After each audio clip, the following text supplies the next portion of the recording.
Hello YouTube, Sam from youtube.com/onlivegamer here for the new Boston.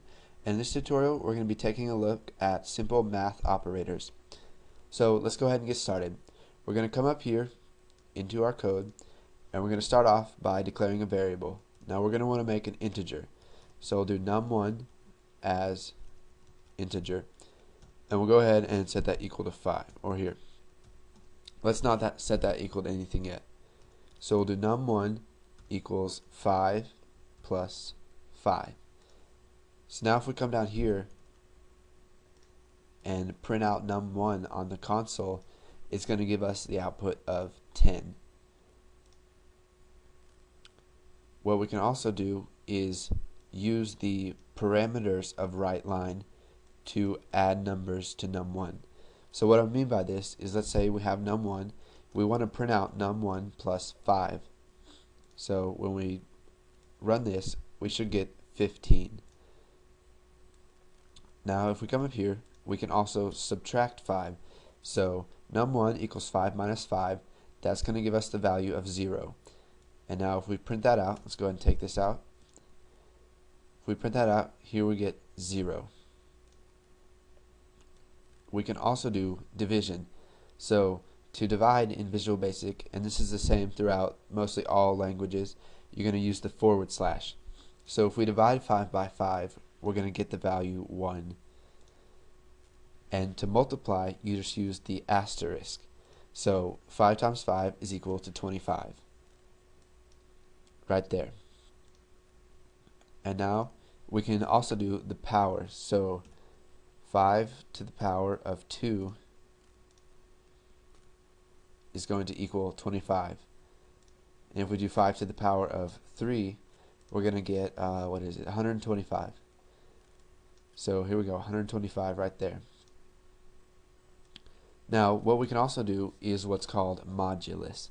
Now this is a little tricky for some people to understand, but I'll try to explain it the best I can. What modulus does is it will divide two integers for you and then give you the remainder. So if we do 5 mod 2, so what happens when you divide 5 by 2? You're going to get 2 with a remainder of 1. And since we're using integers, we can't get decimals, so we're going to get a remainder. So now if we run this, you can see that it prints out 1. We can also add variables to each other.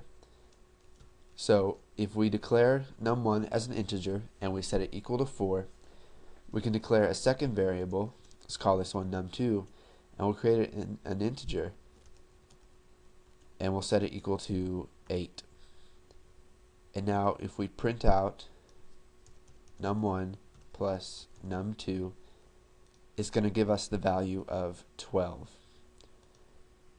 This also works for all of the other operators that we've seen.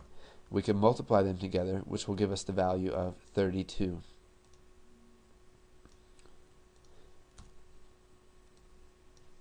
And what we can do is we can create a third variable here. Let's just do that. We'll create a third variable and we'll call it answer, and we'll make it an integer. And we'll set it equal to, or first off, we'll set it equal to nothing. Now basically what nothing is if you've learned any other languages, it's equivalent to null. So answer, instead of not assigning answer a value, we're just going to set it equal to nothing. And you can see that it won't give us a warning here. So if we take this out, we get a warning. But since we assign it to nothing, which is equivalent to null, we don't get a warning here, and that will prevent errors from possibly happening in the future.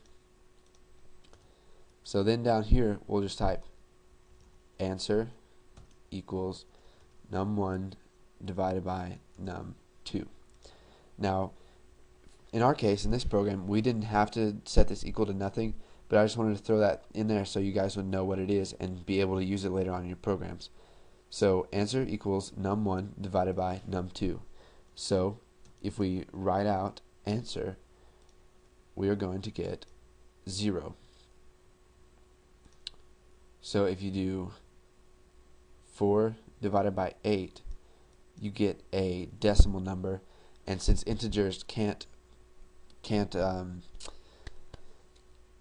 they can't implicitly convert themselves to decimals. It's just going to give you 0. So let's go ahead and change this to multiply, and we're going to get 32.